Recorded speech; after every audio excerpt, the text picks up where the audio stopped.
The Galactic Cold Outbreak, a Future Funnies university story. Teddy was sick, not a little sick, very sick. He lay in his dorm bed with a blanket over his head.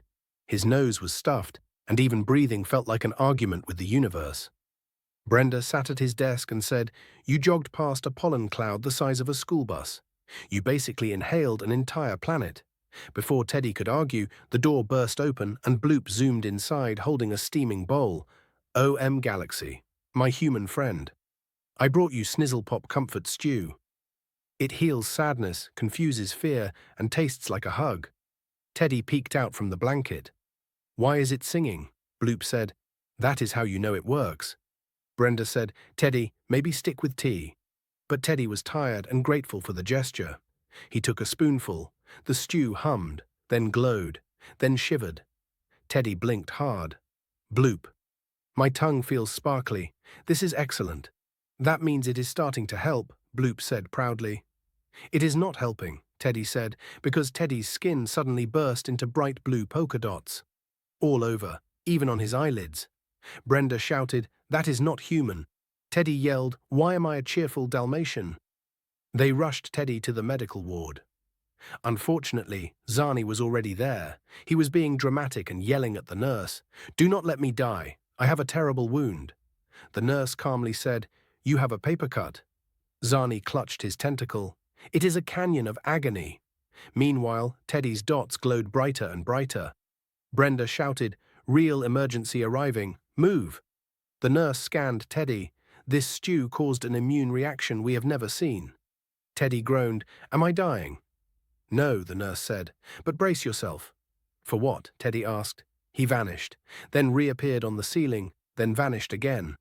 Then reappeared behind Zarnie. Zarnie screamed, "He is haunting me." Brenda groaned, "Oh no." "Teleportation sickness," Bloop gasped. "O.M. Galaxy, that means the stew worked too well." Teddy teleported again and shouted, "I want a refund." Then Brenda froze. She put a hand on her stomach. Bloop whispered, "Brenda, did you eat the stew too?"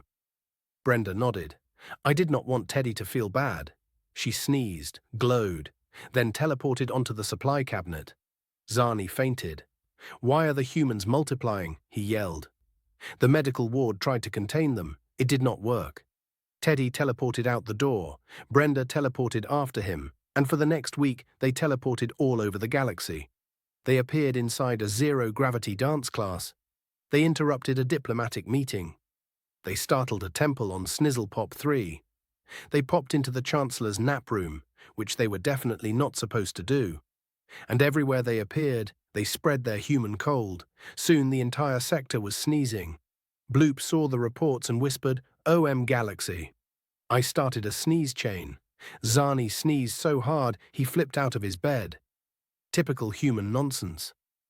A week later, Teddy and Brenda were found inside a shipping crate full of cafeteria trays. Babs stood over them smiling politely. Well, that was quite a week.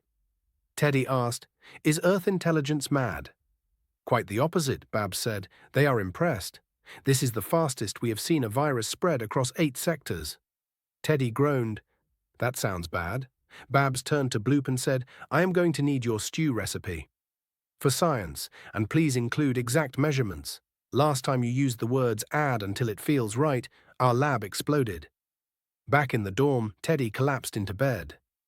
Brenda sat on the chair. Bloop placed a bowl of fruit beside them. "I brought safe snacks." Teddy whispered, "No more stew." "Ever." Bloop patted his arm. "Okay, only if you ask nicely." Teddy let out a weak groan. Zarnie sneezed loudly somewhere down the hall, and slowly the galaxy recovered from the human cold outbreak of the week. If you liked this story, please remember to like and subscribe.